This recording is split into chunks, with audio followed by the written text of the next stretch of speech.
Hello everyone, welcome back to Sunny Live Chain. Thank you so much guys for tuning in. Ake bakithi before nje ngiqhubeke ngifuna ukuthi happy new year.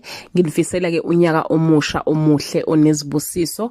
Makukhanye kwande uThixo aphendule imithandazo yenu ebese yanibusisa ke njengalokhu kufisa inhliziyo zenu.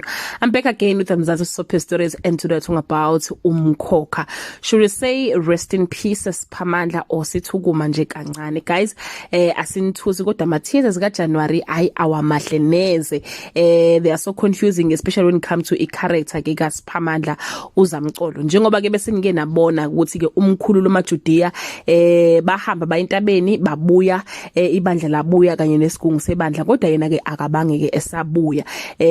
So ke guys amatheaser aveza ukuthi ubaba wakhe Umvelase Omkhulu will take him away from this world but ke ayicacisa ukuthi ushonile o uyaphila. Umvelase wayibonakalisa entabeni wathi ke uyayiqhenya ngaye kakhulu uSiphamandla ngendlela nje aphethe kahle ngakhona ibandla. Wayesethi ke uhambo lwakhe umaliqala ke namhlanje wathi ke akamlalisise kahle. So guys mina nami ngalo 2 cent wami ngicanga ukuthi cha akafile kodwa ke uyofunda okuthize kwebandla futhi ke okuzosiza ke ibandla lamajudiya.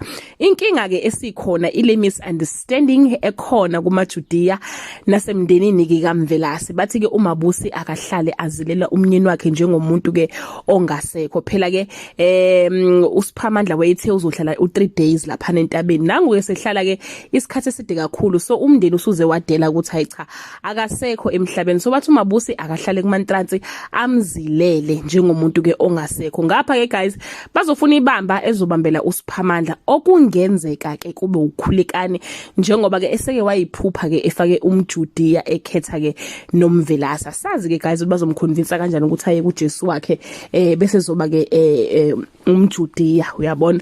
So guys uJanuary wonke nje guys uZamcolo uzobe ngazi ukuthi ukuphi noma ufile noma ke uyaphila. Ngokomlando wasemndenini bathi ke kwakwenzeka ukuthi umkhulu ozala Umvelase Omkhulu wahamba naye nje wade bekhuphukile bayintabeni kodwa wangabuya so futhi kwangaqali futhi into nje ekhona ongathi kuukhondolo lwakho nemndenini.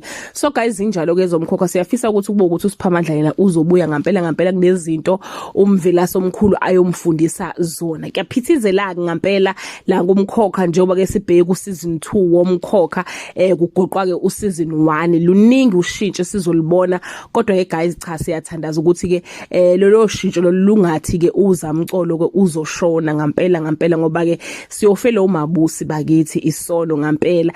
Futhi ke akukho ke guys la ke kwathiwa khona ke uyahamba noma ke une map odlala ke indawo kaSiphamandla uyashiya kumkhokha. Sesithembe lokho ukuthi cha la inkundla zokuxhumana bese ngakeze ukuthi uyawushiya ke lo mdlalo. So siyakholwa ukuthi ngempela usohambeni nje olubuyayo ngempela uzobuya ke aqhubeke ke abe ke umkhululi wamajudiya. That brings us to the end of this video. Do leave your comment below and share your opinion. Wena uthini uthakabuye noma uthakahambe sibone ukuthi ke ukhulekana uzosiphathela kanjani ibandla.